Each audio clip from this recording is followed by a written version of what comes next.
ట్రెడిషనల్‌గా గర్భసంచికి సంబంధించిన సర్జరీస్ అంటే లేడీస్‌లో చాలామందికి ఒక అపోహ ఉంటుంది. ఏంటంటే పెద్దగా కోతలుండొచ్చు, ఎక్కువ బ్లడ్ లాస్ అవ్వచ్చు, మళ్ళీ ఇంటికి రాంగానే పని చేసుకోవడానికి ఎక్కువ టైం పట్టొచ్చు అని. ఈ భయంతో చాలామంది డాక్టర్ హెల్ప్ కూడా సీక్ చేసుకోరు.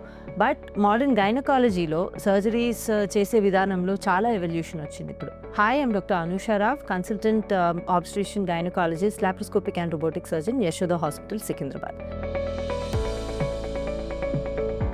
ఇప్పుడు మనకున్న కొత్త ఎవల్యూషన్‌లో వచ్చిన సర్జరీస్ ఏంటేంటి అంటే లాప్రోస్కోపిక్ అండ్ రోబోటిక్ సర్జరీస్ ఉన్నాయి మన దగ్గర. లాప్రోస్కోపిక్ సర్జరీస్ అంటే ఏంటి అంటే వీటిని కీ హోల్ సర్జరీస్ అంటామనమాట. అంటే మ్యాగ్నిఫికేషన్‌లో ఒక చిన్న స్కార్ నుంచి, ఒక చిన్న కీ హోల్ లాంటి స్కార్ నుంచి కెమెరా ట్యూబ్‌ని పంపించి మ్యాగ్నిఫికేషన్‌లో చూస్తాం పార్ట్స్‌ని, కాబట్టి కొంచెం చిన్న చిన్న సర్జరీస్ కూడా మనం మంచిగా నీట్‌గా చేసే ఛాన్స్ ఉంటుందన్నమాట.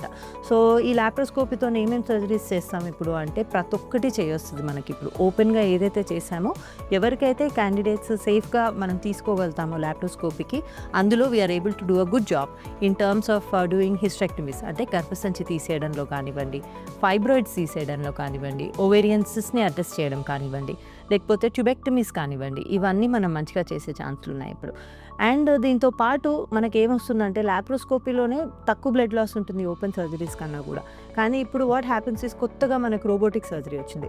రోబోటిక్ సర్జరీ అంటే రోబో లాంటి ఇన్స్ట్రుమెంటేషన్ని మనం సర్జన్ హ్యాండ్లోకి తీసుకొని దాని నుంచి ఇంకా డెలికేట్ మూవ్మెంట్స్తోని ఇంకా మంచిగా యాంగిల్స్ నుంచి చేస్తామన్నమాట.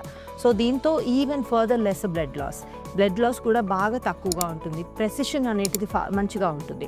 సో రోబోటిక్ సర్జరీతో ఇంకా ఫాస్ట్గా రికవరీ అయిపోవచ్చు. ఇంకా you can go back to work quicker than a traditional laparoscopic surgery also. So all in all ఈ మినిమల్లీ ఇన్వేజివ్ సర్జరీస్తోని ఏంటి అంటే తక్కువ blood loss, faster recovery, shorter hospital stay, and going back to your routine as fast as possible. If you found this video useful, like, comment, and subscribe for more health updates.